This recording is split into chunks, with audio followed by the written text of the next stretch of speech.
Assalamualaikum warahmatullahi wabarakatuh. Alhamdulillahi rabbil alamin. Wabihi nasta'inu ala umuri dunya waddin. Wa sallallahu ala nabiyyina wa sayyidina Muhammadin wa ala alihi wa sahbihi ajma'in. Amma ba'd. Kita panjatkan puja dan syukur kehadirat Allah Subhanahu wa taala pada kesempatan pagi menjelang siang yang berbahagia kali ini, tanggal 8 Muharram 1446 Hijriah atau yang bertepatan dengan tanggal 15 Juli 2024. Kita masih kembali diberi kekuatan, kesehatan, hidayah serta taufik dari Allah Jalla wa Ala, sehingga kita bisa kembali menghadiri pengajian rutin Senin pagi di Masjid Manarul Ilmi di Kompleks Pondok Pesantren Tunas Ilmu di Desa Kedung Muluh, Purbalingga ini. Kita berharap semoga Allah Subhanahu wa taala berkenan untuk melimpahkan kepada kita semuanya ilmu yang bermanfaat sehingga bisa kita amalkan sebagai bekal untuk menghadap kepada Allah Jalla wa Ala. Allahumma amin. Salawat dan salam semoga senantiasa tercurahkan kepada junjungan kita Nabi Agung Muhammad sallallahu alaihi wasallam, kepada keluarganya, sahabatnya dan umatnya yang setia mengikuti tuntunannya hingga di akhir nanti. Para hadirin dan hadirat sekalian yang kami hormati dan juga segenap pendengar serta pemirsa rahimani wa rahimakumullah. Alhamdulillah, kita kembali mengkaji fikih doa dan zikir. Kali ini serial nomor 217 akan menyelesaikan tema doa masuk masjid bagian yang kedua. Jadi ternyata Nabi kita Muhammad sallallahu alaihi wasallam itu mengajarkan beberapa redaksi doa masuk masjid. Jadi doa masuk masjid itu enggak cuma satu macam. Tapi ada beberapa macam redaksi doa masuk masjid. Dan pada pertemuan yang lalu kita sudah membahas salah satu dari redaksi doa itu. Jangan masih ingat enggak? Apa itu? Bismillah. Terus? Wassalamu ala Rasulillah. Baru apa? Allahumma tahli abwaba rahmatik. Jadi itu adalah salah satu dari doa yang diajarkan oleh Nabi kita Muhammad sallallahu alaihi wasallam saat masuk masjid. Dan ternyata masih ada doa-doa yang lainnya yang diajarkan oleh Nabi kita Muhammad sallallahu alaihi wasallam yang akan kita pelajari hari ini. Dan mungkin doa ini belum terlalu familiar buat sebagian dari kita, yaitu doa yang berbunyi a'udzu billahil azim wa biwajhihil karim wa sultanihil qadim minasyaitonir rajim. Sudah kan? Belum. Nah Bapak, latihan ya. Saya baca dulu, nanti jenengan mengikuti. A'udzu billahil azim. Monggo. Wa biwajhihil karim wa sultanihil qadim minasyaitonir rajim. Sekali lagi nggih. A'udzu billahil azim.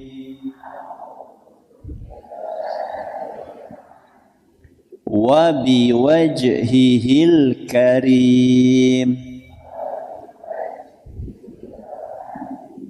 Wa sultanihil qadim. Minasyaitonir rajim.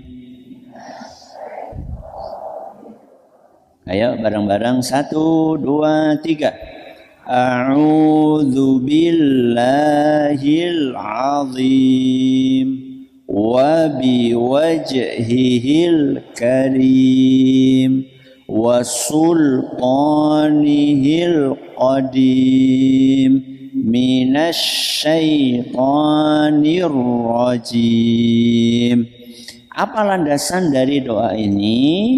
Landasannya adalah sebuah hadis yang diriwayatkan oleh Imam Abu Dawud dan menurut Imam An-Nawawi sanadnya baik, jayyid. Dan kata Syekh Albani hadis ini sahih. Dari seorang sahabat Nabi SAW yang bernama Abdullah bin Amr. Sinten Bu? Abdullah bin Amr radhiyallahu anhuma, beliau menuturkan anin Nabi sallallahu alaihi wasallam annahu kana idza dakhala al-masjid qal, bahwasanya Rasulullah sallallahu alaihi wasallam kalau masuk masjid beliau biasa membaca doa ini. Apa doanya?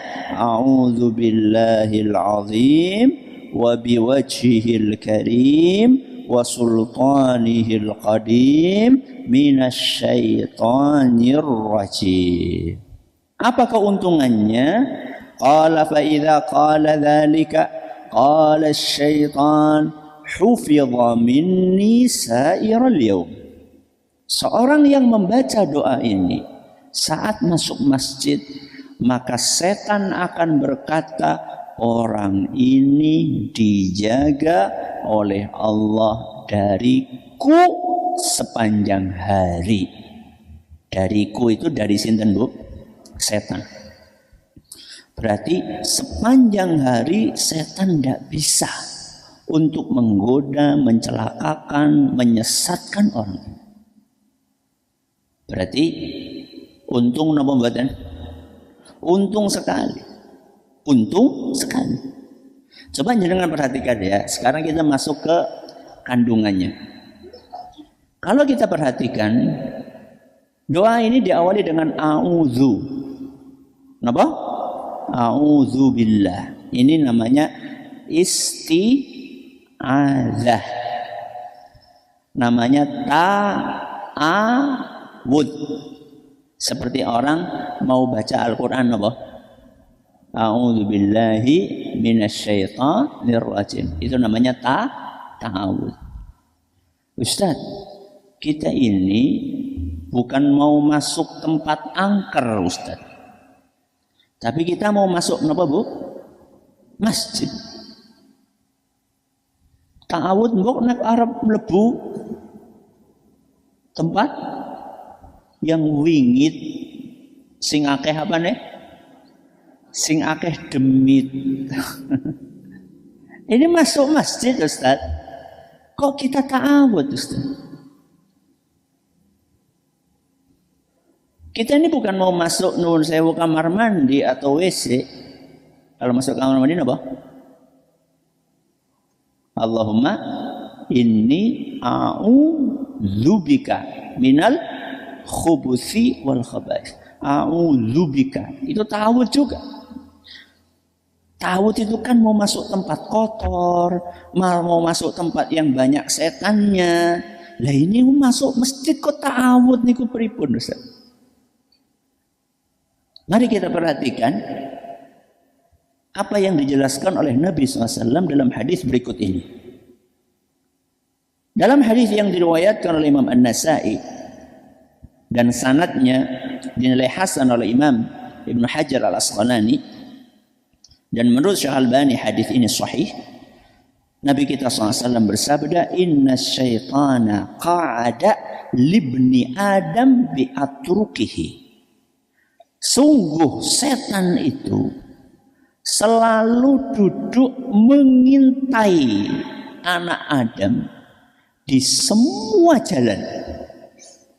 Saya ulangi, sungguh setan itu selalu duduk mengintai anak Adam di semua jalan. Anak Adam niku sinten, Bu? Nggih kula kali jenengan. Aja nganti kok bapakku tuh Adam. Bapakku Joni. Iya, maksudnya anak Adam itu ya maksudnya keturunannya sinten? Nabi Adam. Kita semuanya kan keturunan Nabi Adam. Artinya manusia. Jadi setan itu selalu duduk mengintai manusia di semua jalan. Semua jalan itu maksudnya apa, Ustaz? Di jalan kebaikan dan jalan keburukan. Maksudnya semua jalan itulah jalan apa? Kebaikan dan jalan keburukan. Kalau orang mau melakukan kebaikan, setan mengintai. Kalau orang mau melakukan keburukan, setan juga mengintai. Mengintai untuk apa coba? Kalau mau melakukan kebaikan, setan mengintai untuk menghalangi. Kalau mau melakukan keburukan, setan mengintai untuk menyemangati. Untuk apa? Menyemangati. Saya tanya sama jenengan. Ketika jenengan mau melakukan kebaikan, ada enggak godaan untuk tidak jadi melakukan? Wonten apa? Contohnya, ngarep ngaji. Mau ngaji sekarang ini, ketika mau berangkat, setan goda enggak? Apa godaannya, Bu? Paling utuh ustadz sing ngisi. Godaan atau bukan? Godaan. Itu godaan setan. Kayaknya utuh ustadz loh. Nek orang ustadz orang mangkat, itu godaan setan. Jenengan nurut apa mboten? Ayo kok. Nurut apa mboten? Mboten. Jangan. Yang penting kan ada pengajian, nggih. Ada pengajian yang disampaikan kebaikan. Ketika kita akan melakukan kebaikan, setan menggoda.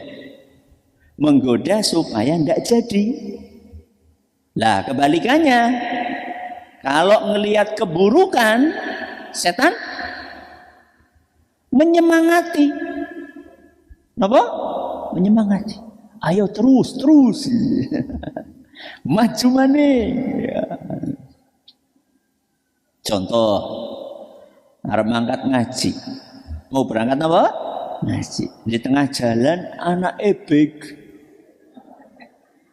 Anak apa? Ebek. Setan pripun? Nonton baik gitu ya. Gini badan? Enggak. Tapi kalau kita berusaha melawan, maka kita akan melanjutkan kebaikan. Nah, jadi pertanyaannya adalah, kita ini mau masuk masjid, kenapa kita ta'awud, minta perlindungan dari godaan syaitan? Karena syaitan senantiasa mengintai kita di semua jalan, kebaikan maupun keburukan. Saya tanya, masuk masjid itu kebaikan atau keburukan? Kebaikan. Maka setan akan berdiri menggoda kita supaya nggak jadi berangkat. Supaya nggak jadi berangkat. Buat bapak-bapak, lah ngono mah beolih kok salat dadakan masjid. Lah wong salat di rumah juga boleh kok. Kenapa kita mesti ke masjid? Kalau dinasehati, Pak, Di masjid itu pahalanya lebih banyak. Kalau di rumah cuma 1, di masjid 27. Lah nyong milih sing siji bae.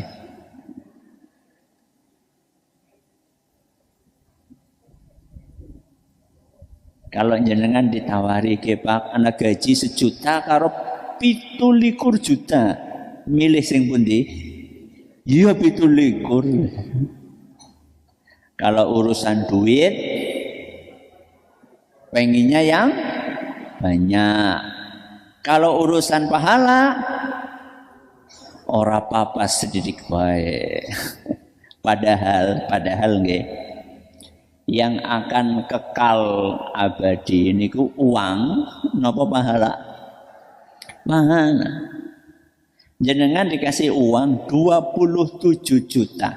Habis nama betul? Habis. Jangankan 27 juta, 1 miliar habis. Kalau jenengan nggak percaya, coba lihat orang-orang yang pada dapat gusuran. Ganti rugi apa untung? Ganti untung jere. Ya. Yang tanahnya digusur karena mau dipakai buat bikin jalan tol. Yang tanahnya digusur mau dibikin perusahaan. Mereka kan pada dapat duit kan. Rezeki apa? Nomplok. Ada yang dapat 1 M, ada yang dapat 2 M, sehingga pada berlomba-lomba beli mobil baru, mobil mewah. Ada yang beli Alphard, ada yang beli Pajero, ada yang beli Fortuner.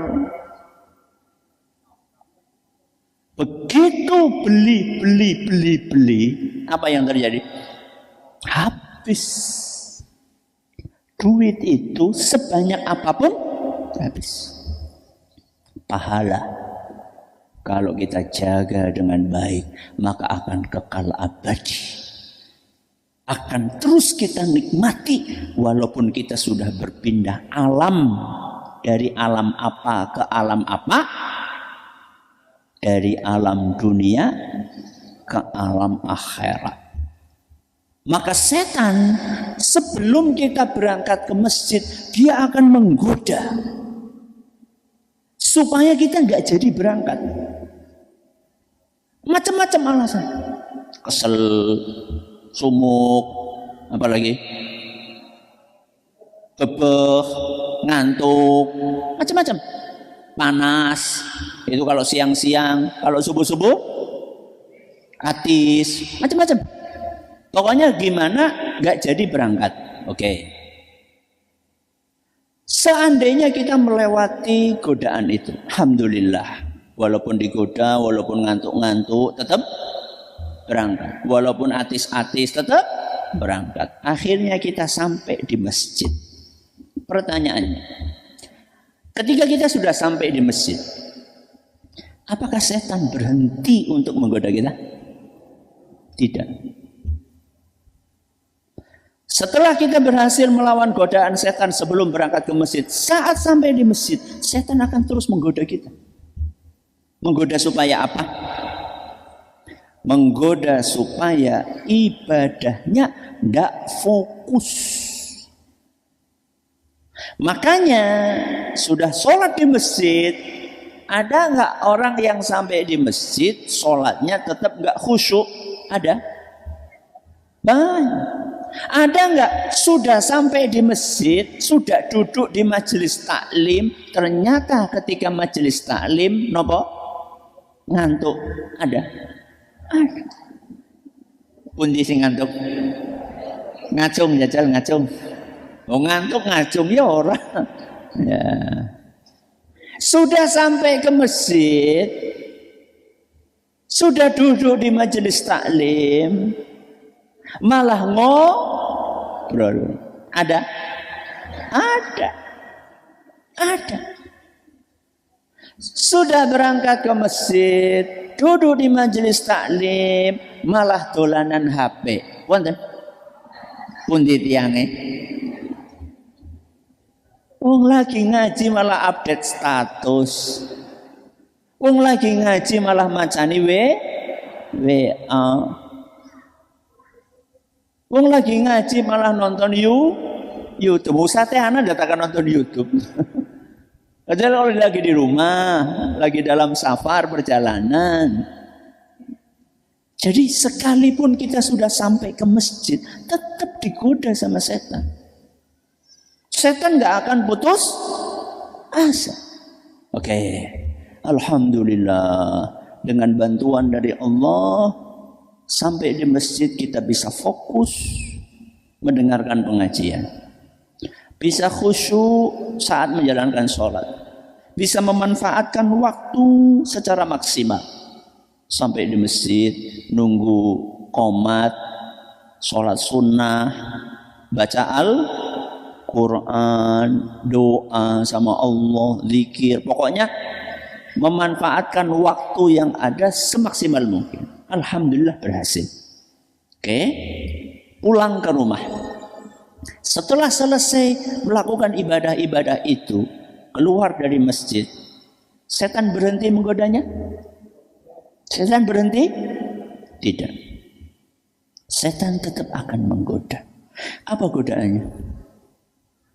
Dimunculkan perasaan sombong. Apa? Sombong. Nyong hebat. Sing lainnya sedesa orang sing ngaji, nongtok sing ngaji. Sedesa mlebu neraka kabeh. Nyongtok sing mlebu surga. Itu godaan setan. Dan kita harus waspada. Jangan mau kita dirusak walaupun sudah selesai beramal. Karena amal yang kita kerjakan juga belum tentu diterima kok sama Allah. Dan belum tentu juga kita bakal istiqomah sampai meninggal dunia seperti ini terus, belum tentu. Sebagaimana orang lain yang hari ini belum ngaji, belum mau sholat, belum tentu juga dia sampai mati akan seperti itu terus. Mungkin enggak dia dapat hidayah, tobat gitu, mungkin. Mungkin. Atau sebaliknya, mungkin enggak kita yang sekarang rajin kemudian jadi malas. Mungkin. Maka jangan sombong. Jangan apa, Bu? Sombong. Jangan ujub. Ujub niku berbangga. Nyong hebat. So angkatan kurnyong tok sing ngaji. Enggak ada yang jangan. Kita ini bisa ngaji, bisa sholat. Itu murni karena hidayah dan bantuan dari sinten Allah. Itu bukan karena kehebatan kita. Nah, berarti godaan setan itu terus menerus nama badan, terus menerus. Nah, makanya kita diajari oleh Rasulullah SAW supaya membaca doa tadi. A'udzubillahil azim, terus apa? Wa biwajhihil karim wa sultanihil qadim minasyaitonir rajim. Artinya apa, Ustaz? A'udzu. Artinya apa? Aku memohon perlindungan. Kepada siapa? Billahil azim. Dengan mohon perlindungan kepada Allah yang maha besar, yang maha agung. Kenapa kita minta perlindungan kepada Allah yang maha agung? Karena setan kecil, Allah maha besar. Ya. Jadi jangan kita itu minta kepada yang kecil, yaitu setan. Ya, sebagian orang kan sukanya minta-minta kepada setan. Contohnya dukun. Contohnya dukun. Dukun itu kan kolaborasinya dengan siapa? Setan. Ya. Makanya dukun kadang-kadang tahu ini, tahu itu karena dia punya informasi. Jin. Bukan informan. Men kan manusia nggih. Informasinya didapatkan dari jin, berarti jin. Ya. A'udzubillahil azim. Terus wa biwajhihil karim. Dan aku mohon perlindungan dengan wajah Allah yang mulia. Kenapa? Karena setan terhina. Kebalikannya terhina apa? Maha mulia.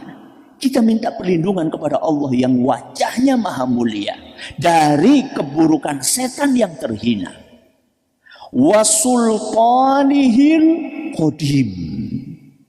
Kita mohon perlindungan dengan kekuasaan Allah yang maha awal. Jadi Allah itu kekuasaannya tidak ada batasnya. Dari dulu, sekarang, sampai kapanpun. Berarti kekuasaan Allah itu nggak ada batasan waktu, nggak ada batasan ruang, nggak ada batasan tempat. Pokoknya kekuasaan itu mutlak. Berbeda dengan kekuasaan selain Allah. Kalau kekuasaan yang dimiliki oleh selain Allah terbatas sama badan? Terbatas. Satu periode berapa tahun? 5 tahun. Kepilih lagi berapa tahun? 5 tahun lagi. Berarti berapa? 10 tahun. Periode ketiga? Ya sudah, kan cuma 2 periode. Ada Ustadz di tempat lain presiden seumur hidup. Terbatas enggak? Terbatas enggak? Terbatas. Terbatas sampai habis hidup. Kan seumur hidup. Berarti setelah hidupnya habis, selesai. Itu kekuasaannya manusia. Sama setan juga kekuasaannya terbatas sekali. Setan itu hanya bisa menguasai orang-orang, manusia-manusia yang karakternya mirip setan. Tapi kalau sama orang yang beriman, nggak bisa setan. Menguasai orang-orang yang beriman nggak bisa. Sehingga kekuasaan setan itu juga terbatas. Karena kekuasaan setan terbatas, maka kita memohon perlindungan kepada yang kekuasaannya tanpa batas. Sinten? Allah Subhanahu wa ta'ala. Berarti ini ta'awudnya dahsyat ini. Ya. Kita minta perlindungan kepada Allah yang maha besar, setannya kecil. Minta perlindungan kepada Allah yang maha mulia, setannya terhina. Kita minta perlindungan kepada Allah yang kekuasaannya tanpa batas dari setan yang kekuasaannya sangat terbatas. Karena kita membaca doa yang begitu dahsyat ini, maka apa kata setan? Hufidha minni sa'iral yaum. Orang ini akan dijaga oleh Allah dariku sepanjang hari. Sepanjang apa, Bu? Hari. Berarti ternyata nggih, penjagaan yang Allah berikan kepada orang yang baca doa ini itu enggak cuma ketika masuk masjid tok. Termasuk setelah keluar masjid sepanjang hari loh. Maka untung banget bagi orang yang masuk masjid dan baca doa ini. Emang kenapa Ustadz kalau kita dijaga oleh Allah sepanjang hari? Itu artinya sepanjang hari kita akan dibimbing terus sama Allah. Dibimbing untuk apa? Untuk melakukan kebaikan. Dibimbing untuk apa? Untuk menghindari keburukan. Lah kalau kita mati pas dibimbing melakukan kebaikan, dilindungi dari keburukan, niku artinya mati napa? Husnul khatimah. Maka mari kita berusaha untuk mengamalkan doa ini supaya kita selalu mendapatkan perlindungan dari sinten? Allah, dari godaan syaitan yang terkutuk sepanjang hari. Mari kita tutup dengan membaca lagi doa ini bareng-bareng supaya cepat hafal. 1, 2, 3. A'udzu billahil azim wa biwajhihil karim wa sultanihil qadim minasyaitonir rajim. Mulai kapan baca doa ini? Mulai kapan? Aja tahun ngarep. Mulai kapan? Nanti. Ya, nanti kalau mau masuk masjid baca doa ini. Boleh nggak Ustadz? Anu urung ngapal, bawa catatan. Boleh, nggak apa-apa. Nggak apa-apa. Nah, sampai hafal insya Allah. Masih ada sisa waktu, silahkan kalau ada pertanyaan.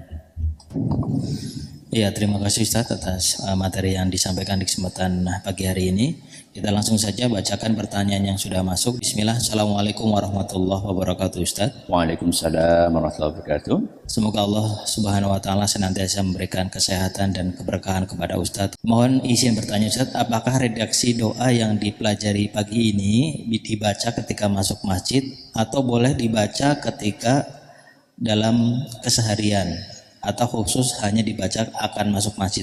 Mohon penjelasannya Ustadz. Kalau redaksi doa ini tadi, a'udzubillahil azim wa biwajhil karim wa sultanil qadim minasyaitonir rajim, itu yang saya tahu diajarkan Rasul SAW kalau mau masuk masjid. Kalau apa? Mau masuk masjid. Kalau misalnya mau masuk tempat yang angker, Ustaz. Misalnya terkenal di suatu wilayah, ini tempatnya angker. Katanya banyak demite. Apakah baca doa ini? Sebaiknya membaca ta'awud aja secara umum. Karena Allah berfirman, wa imma yanzaghannaka minasyaitani nazghun fasta'idz billah. Apabila engkau merasa diganggu setan, maka berta'awudlah, beristiadahlah. Redaksinya ya umum aja. A'udzubillahi minasyaitonir rajim. Ya, a'udzubillahi minasyaitonir rajim. Itu lebih baik. Wallahu a'lam bishawab. Ya. Pertanyaan berikutnya Ustaz. Assalamualaikum Ustaz. Waalaikumsalam warahmatullahi wabarakatuh. Afwan Ustaz, apakah sekali baca doa masuk masjid itu bisa satu redaksi atau beberapa redaksi dibaca sekaligus? Boleh beberapa redaksi dibaca sekaligus, boleh juga satu-satu. Contoh misalnya, saya baru hafal Bismillah wassalamu ala Rasulillah. Gue tok. Boleh? Boleh. Saya baru hafal Allahumma ftahli abwaaba rahmatik. Saya cuma baca itu tok. Boleh? Boleh. Saya baru hafal a'udzubillahil azim wa biwajhil karim wa sultanihil qadim minasyaitonir rajim. Baca itu tok. Boleh? Boleh. Lah, kalau saya sudah hafal semua Ustaz, saya baca semuanya. Bismillah wassalamu ala Rasulillah. Allahumma ftahli abwaaba rahmatik. A'udzubillahil azim wa biwajhil karim wa sultanihil qadim minasyaitonir rajim. Dibaca semuanya. Boleh? Boleh. Saya biasanya untuk membiasakan anak membaca doa ini, biasanya saya baca semuanya. Masuk, dahulukan kaki Bu, kanan, langsung ayo nak baca doa. Bismillah wassalamu ala Rasulillah. Allahumma ftahli abwaaba rahmatik. A'udzu billahil azim wa biwajhil karim sultanihil qadim minasyaitonir rajim. Alhamdulillah, seminggu, 2 minggu, sebulan, 2 bulan, setahun, 2 tahun, lama-lama apa? Hafal. Lama-lama hafal. Karena sehari berangkat ke masjid berapa kali? 5 kali. Berarti sehari diulangi 5 kali. Seminggu 35 kali. Sebulan Banyak. 35 kali 30 setahun. Sudah berapa kali diulang-ulang? Lama-lama hafal. Lama-lama hafal. Ya. Jadi boleh dibaca satu-satu, boleh dibaca semuanya. Ini yang bisa kita pelajari hari ini. Terima kasih atas perhatiannya. Mohon atas segala kurangannya. Kita akhiri dengan doa kafaratul majelis. Subhanakallahumma wa bihamdika asyhadu an la ilaha illa anta astaghfiruka wa atubu ilaik. Assalamualaikum warahmatullahi wabarakatuh.